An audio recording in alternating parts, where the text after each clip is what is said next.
Hi, I am Anna. I come from www.ntvforex.com.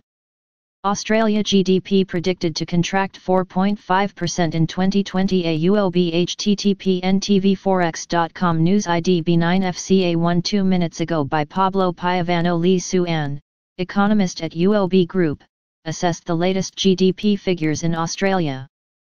Key quotes: The Australia economy contracted by the most on record with the second quarter, with the recovery from the country's first recession in almost 30 years buffeted by Victoria State's renewed COVID-19 outbreak and lockdown.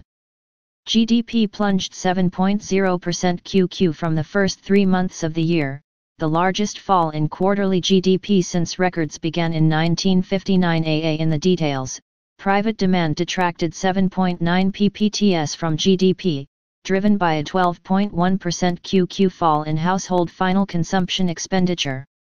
Spending on services fell 17.6% QQ, with falls in transport services, operation of vehicles and hotels, cafes, and restaurants. Net trade contributed 1.0 ppts to GDP. Imports of goods fell 2.4% QQ, with falls in consumption and capital goods reflecting weak domestic demand.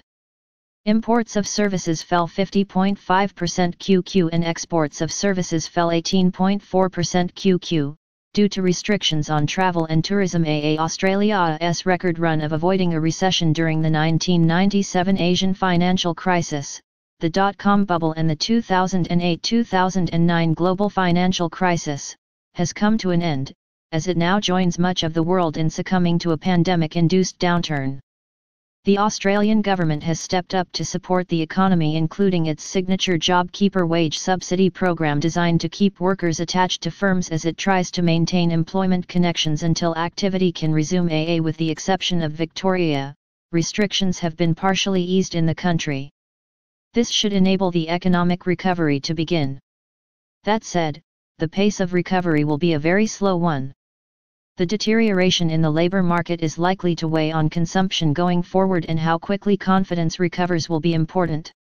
Uncertainty surrounding the duration and impact from Victoria's lockdown will be a risk factor for 3Q20.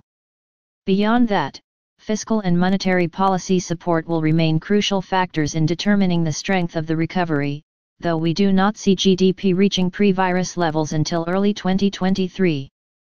For now, our forecasts remain for GDP to fall by 4.5% this year before rising gradually to 2.2% in 2021. Subscribe our channel to receive the news as soon as possible. Thank you for watching. If you want to read real-time news, text messages to MT5 Expert Advisors page at https://mt5.expert.advisors.